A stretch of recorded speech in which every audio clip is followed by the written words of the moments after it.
Okay, everybody, this is a test video. As you know, I'm starting a YouTube channel, and it's at the very burgeoning state of it. I'm learning as I go along, like I've done anything in my life. I don't really know what I'm doing, and I just go ahead and attempt to do it anyway. I'm working on a Steve Reeves. This is basically the pose right here. It's a shitty picture, but you get the idea of it. Here's a much clearer one. Let's see, where the hell is it? It's not those.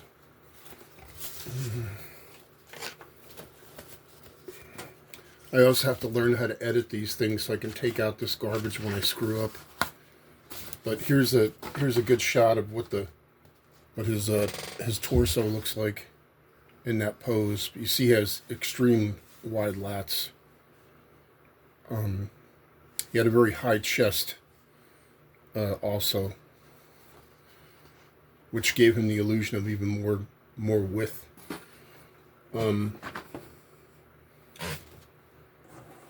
Steve was a big guy for his time. He was probably right around 6 foot tall, and I think he weighed about 218 when he did this movie, which is, pretty big considering it was made in, 1950 something, 58 or 57, somewhere around there. When Arnold did Conan, he weighed 235 or 240, somewhere around there. And he wasn't in contest shape because they really didn't want him to be. They wanted him to be kind of, just like a big, burly, strong guy, like how Conan would be in reality. But when they did the second film, they told him to get into shape because they wanted to do more of a comic book feel. So he, I think I'm going to do the head like this. See, that's something I do all the time. I kind of manipulate the armatures to get what I want. If you see the necks, he's not super big in the neck. He was very proportionate. This guy was like probably one of the most perfect specimens of a male. As you can see, I sectioned off how many heads tall he is, which is 1, 2, 3, 4, 5, 6, 7, 8. It's pretty close to 8 heads tall, which is pretty phenomenal. Most humans are only like, I'd say 6.5 to 7 heads tall. So he's already almost a superhero, because most superheroes are 9 heads tall. Modern ones are like 10 heads tall. They look like they have peanuts for heads. Excuse my sinuses. I have really bad sinuses this time of the year. They're starting to clear up now, though. But anyway, you get the idea. I want to find where the head's going to go. I'm thinking somewhere right around there. And if you look at the pictures, this one he's got his head kind of tilted back, but I think it kind of hides the likeness. I think I like it better like this. It's a little more intense like that. And that's things that I always try to put into my work is, make it where, it's the most dynamic it can be, And I'm looking at these photos and I can see I already screwed up. If you look at the arms, these need to be more like this. See? But no big deal, that's why I use this cheaper clay. It's a little more forgiving. See, it doesn't fracture real quick. It's more bendy. And that way, if I don't like what I did, I can kind of manipulate it and change it and make it what I want. But you can see how that arm is more, what would that be? Maybe a 70-degree angle. Somewhere around there. Now what's going to happen, this head I'm going to take it off because I really don't need it on there. But occasionally I'll put it back on, so you can see. I think it came out pretty good. I haven't done the back yet. But the way it's going to work is this is going to be all dremeled out. It'll have like a concave roundness to it. And then this will be round. And you can put the head on there. It should fit perfectly. and then you can take it off, and we're going to have another head that's going to have just a little bit of a grimace, like a, you know, like a mean grimace face. But that's later on. We're not going to worry about that right now. Before I get started with the actual sculpting, I wanted to talk about some of my theories on the way I think things should be handled. I think that your implements, your tools, should have an organic shape, like a teardrop shape, or just a rounded off giant teardrop almost. This tool, I always grind these down to be more dull. And then this, sometimes I'll regrind these a little deeper. So like say you're making a pectoral, kind of make like a little cup shape. This is one of my favorite tools. This shape and this shape. Basically, if you look at them, they simulate a finger. You see? It's like a finger. See? So it's like a miniature finger. So you're going to put it into here, and it's going to, you know, miniaturize what you're doing. Once again, organic shape. This is an organic shape. Believe it or not, I use this thing a lot. This is just epoxy on the end of an old loop tool. I do this all the time. If I break the loop, I make a new tool. The funny thing is these tools aren't even that old. They're probably only like not even 4 years old, because I don't know if you know, I lost everything I own and I had to rebuy everything. But this is another organic shape, and I take this and I kind of reshape it as well. It's got some epoxy stuck on it. This shape I like a lot because you can do some cool stuff with this. Like you can do like a chainmail, you see, and then you could go the opposite way if you wanted. And then you could actually make this out of wire if you want to make it real small, so you could do super tiny chainmail. Anyway, excuse me, I don't know if you can see, I have some bumps on my arms. I got really bad eczema from changing my body shampoo, my body wash, and it got really bad. So excuse that if you see it. Okay, so that was my basic theories on tools. Now, what I like to do is I like to rough in the figure. Like if you see, the chest is almost where it needs to be, and you'll see that the lat will go in here. Okay, put some material in there. If you notice the arm is kind of pushing into the lat. So you want to execute your figure to be like that as well. So pretty much what you're doing is you're finding the organic shapes and, you know, bringing them to life.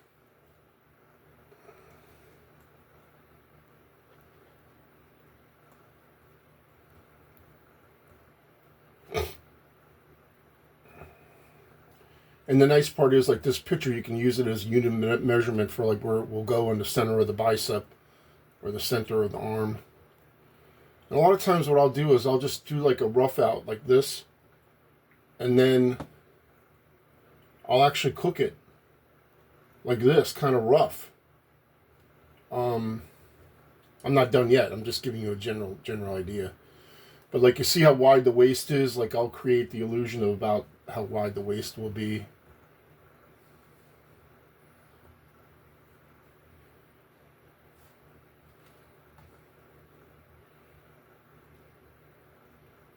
As you can see. These movies are a lot of fun, by the way. You might want to check them out. I think they're all online free. I think he did maybe two. I think he only did 2 Hercules movies. Hercules Unchained and maybe just Hercules. I can't really remember. They're pretty good. They're pretty good movies. They're a lot of fun. He was actually a pretty good actor. He was offered parts in America, but he was getting paid so well in Italy to make these Italian muscle movies that he just chose to continue doing that. But you get the general idea where we're going here. If you see, I'm pretty close with the rib cage already. I did a pretty good job already. As you notice, he has like a very high pectoral. Actually, it's very reminiscent of Brad Pitt. Brad Pitt's body's like this too. They have like a high pectoral. Not to be rude, but it's kind of like it's like a monkey's chest, to be honest with you. Where I have more like a gorilla chest. My chest is very low and full, and he has a very high and angular pectoral. But like I said, he looks great with it. You know, it works for him. Like, don't think I'm criticizing. I'm not. And it's very classic and reminiscent of this era. A lot of these guys had a big, thick rib cage, and that was kind of the thing, to have a big rib cage. And you had like a lot of meat on your ribs, came out all the way out here, and then it kind of went in, and your abs followed. So you had big ribs here, and then it kind of sunk in. But it was a cool look. Some guys today have that, but not many.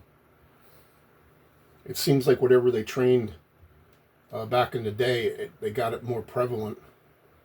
Arnold actually had it, and he was mostly training in the 60s. But he was a huge fan of these Hercules movies, and he followed Reg Park's routine. Reg Park also was a Hercules. He was a British guy, British bodybuilder. He was big, really big. I think he was like 250 when he did his movie. All natural too. Both these guys were natural. Neither one of them did steroids their whole careers. But anyway, you get the idea. You see where the forms are coming in. Let me put the head back on for you so you can see. See, it's starting to look like Steve Reeves. You know, you see it's coming in. Now, once I cap off these shoulders, you'll really see it start to come in.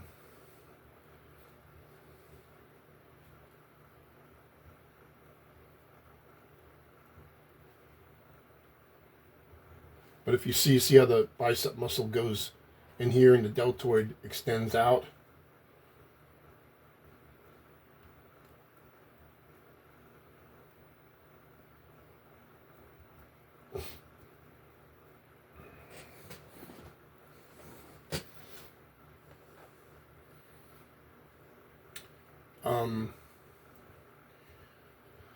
A lot of times when I'm working, because of the silence, I play like a lot of documentaries and YouTube channels. You know, like I listen to Joe Rogan, and I listen to a little bit of everybody, actually, all kinds of stuff, Bigfoot things, cryptozoology stuff. You know, just to let you know, if you you know, you kind of get more work done because of that too. You get more into, like, you're listening to something, and you get more into it, because you're not, I don't know, you're not just living in the world of what you're working on, you're living in the whole world, I guess would be the thing you could say. But anyway, getting back to where I was saying, like, you know, sometimes I'll rough this in like this, you know, get the general shapes, and then I'll go ahead and cook it. And what I'll do is, after I cook it, I'll actually go with the Dremel and reshape stuff. That's how I've been doing it for years. And I really enjoy doing it like that, because it's like you happy mistakes, you know. And I can't believe how big his lats were for back in the day. They were huge. Probably a lot of pull-ups. A lot of thickness.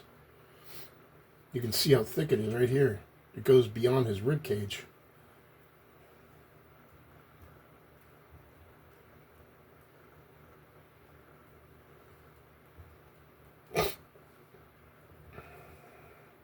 That's another reason why I cook it too. This way this stuff doesn't, you know, flop around.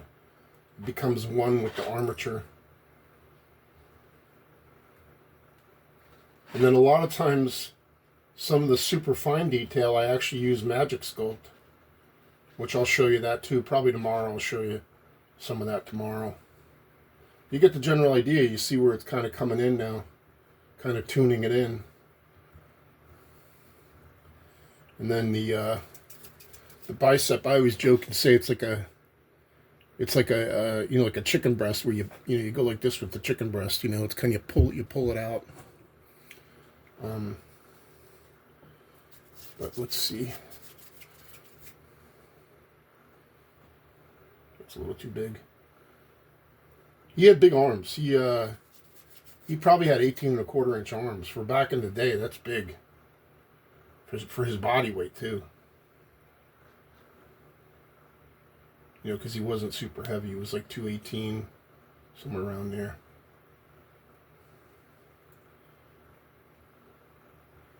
But probably when he was not in movie shape, he probably went up to like 230. Somewhere around there.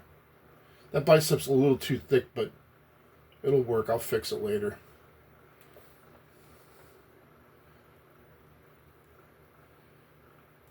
But you get the idea. It's coming along.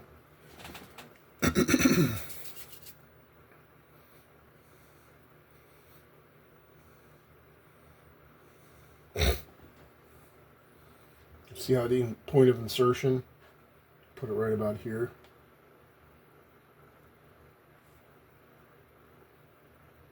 This arm might be a little too, might need to be a little more back, like this.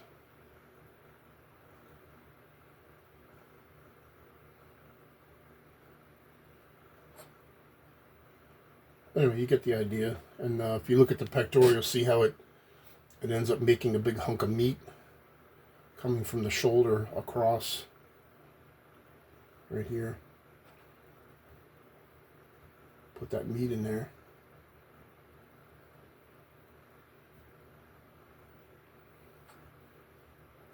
But like I said, some of this stuff is easier to get it to work with a Dremel. Like I said, I'll cook this and I'll kind of create his clavicle here. I could sculpt it in, but I like doing it the way I do it because it's actually quicker. And it looks cleaner. But you get the general idea.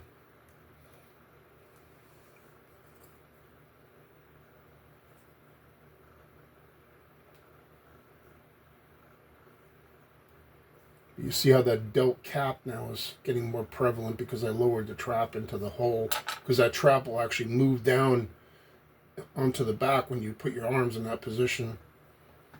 It helps that I work out because I understand how the body works. I've been working out since I was like, I think the first time I ever lifted I was like 14, but got really serious when I was like close to 16. But I took it very serious from the beginning, you know, buying muscle mags and finding out as much as I could about how to make your body bigger and stronger. I was always fascinated with like strong men and bodybuilders, and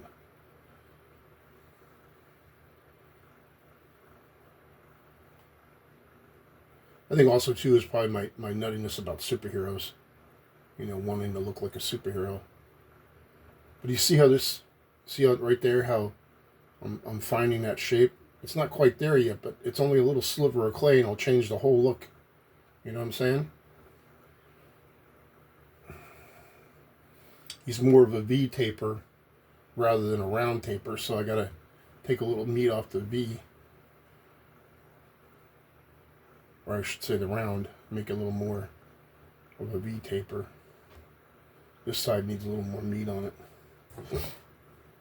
By the way, this clay is a mixture of black primo and a type of clay they call granite, but basically it's the cheap white Sculpey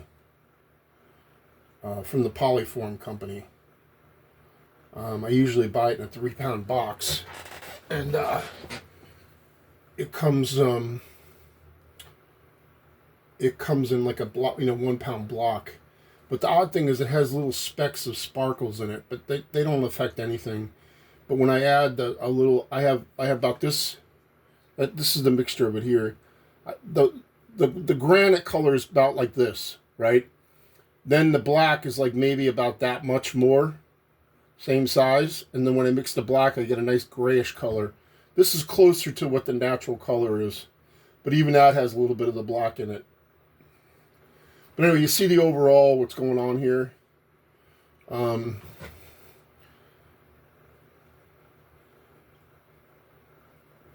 me put in a little bit of triceps. He had really big triceps Steve Reeves did. They're really nice triceps. He had really good triceps. And calf muscles. He was known for his calf muscles too. You know, don't let me scare you. You got to remember, I've been sculpting for a long time. I know it seems like I've already done a lot, but this is totally unrefined. You know, this is just a rough out. You know, like I said, I'll cook this and then go in and clean it up again. It's just the way I do it. Okay, now a lot of times I'll take like this shape here, or this center one, and sometimes this one's good to use too, where you can create the pectoral center. See? Right there where the clavicle is. And then if you see he's barely got any separation. It's like one continuous pectoral muscle going across here. See? You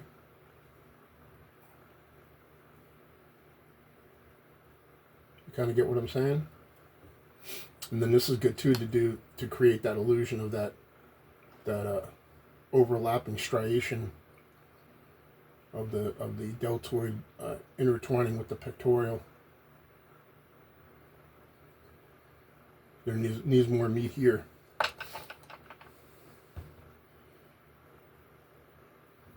And that's another thing. I'll make the shape. You know, I've noticed something. I'm one of those sculptors that actually applies the clay with a shape, where a lot of guys will put a lot of clay and then they shave it down with a rake. I'm not a raker. I don't like raking. I think it wastes too much time. Believe it or not, I do a lot of sculpting with a paintbrush and thinner. I use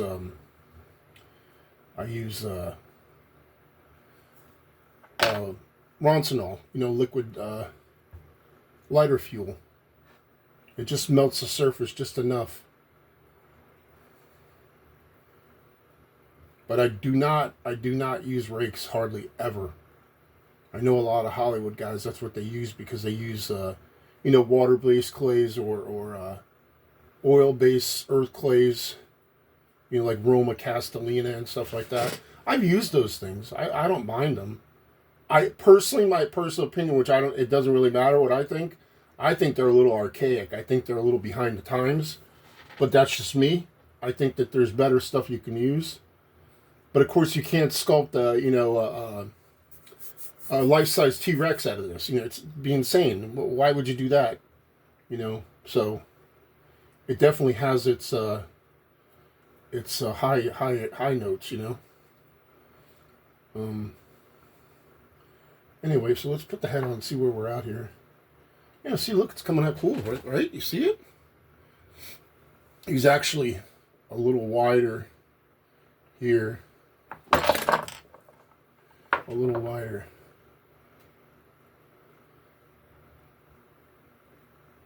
I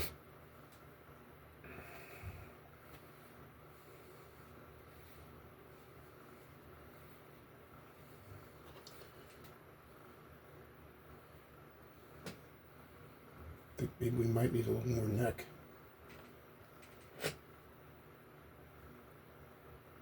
He didn't have a big giant neck like a lot of guys today. That might be where we need to be, right about there.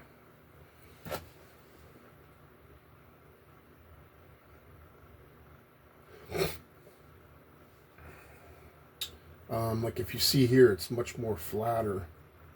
If you look at the photo, like the muscle flattens out and follows the contour of the arm. This one's pretty close already. But this actually has to have a bigger hump up here.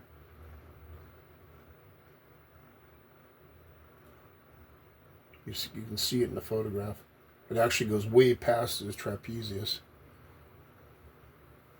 I don't know if you can see it from that angle.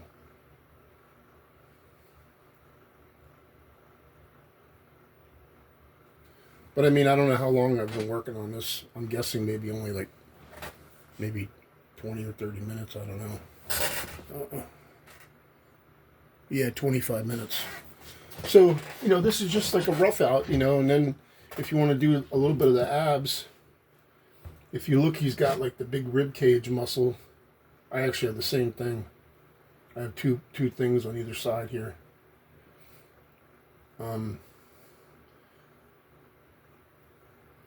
He has, it's like a little teardrop thing right here like this.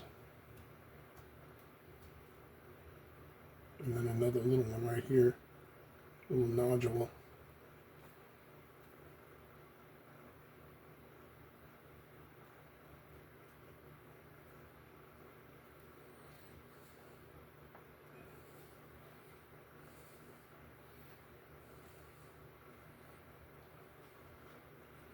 And then if you look, he's got like a cut, just like the pectoral right here. So you make that shape, and then you kind of refine it out. But he's even got another little shape right here. You see it right there? It's like another little, like a bony muscle on the rib cage right here. Like that. Maybe not quite that big. That's a little too big. That's why I say a lot of times what I'll do with this is I'll actually cook it in the oven, and I kind of regrind it. I get my Dremel out and I kind of tool it down, tone it down, and take away edges and recreate shapes. And then if I fuck it up, I just sorry, I didn't mean to curse.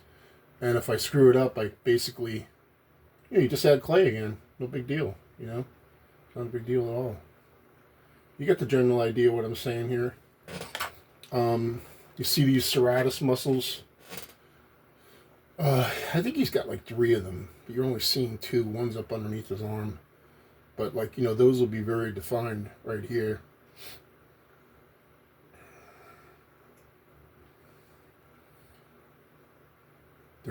They basically intertwine with your latissimus.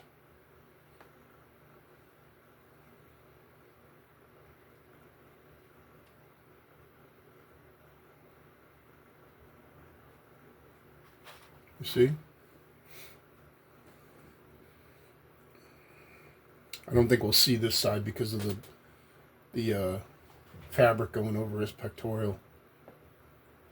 But you might see it underneath. I don't know. When I watch the movie, I watch the movies to get ideas, on how the anatomy actually is. It helps to watch it because it helps you out a lot.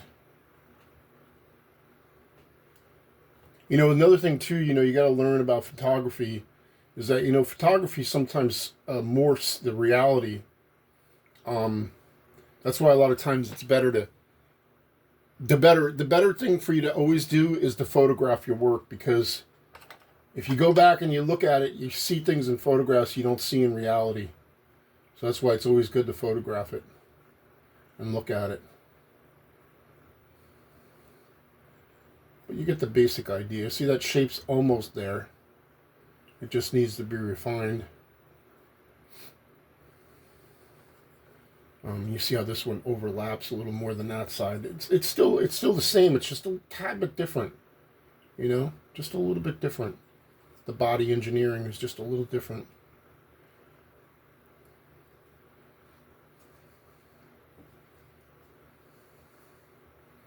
But this is the virgining of my my YouTube channel. I hope you enjoy it. You're going to basically see this whole thing sculpted pretty much before your eyes. You'll see the whole thing done. There'll be parts where sometimes it might be a little more elaborately done. And, because what happens to me, actually, I get really into it. Next thing I know, I'm halfway done. So I'm trying not to do that with this one. I'm trying to slow it down so I record it all. But if you see, if I tilt it, you can see how it kind of has that same thing that's in the photo.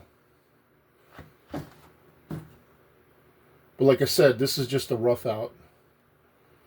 It needs more refinement. Anyway, I hope you enjoyed.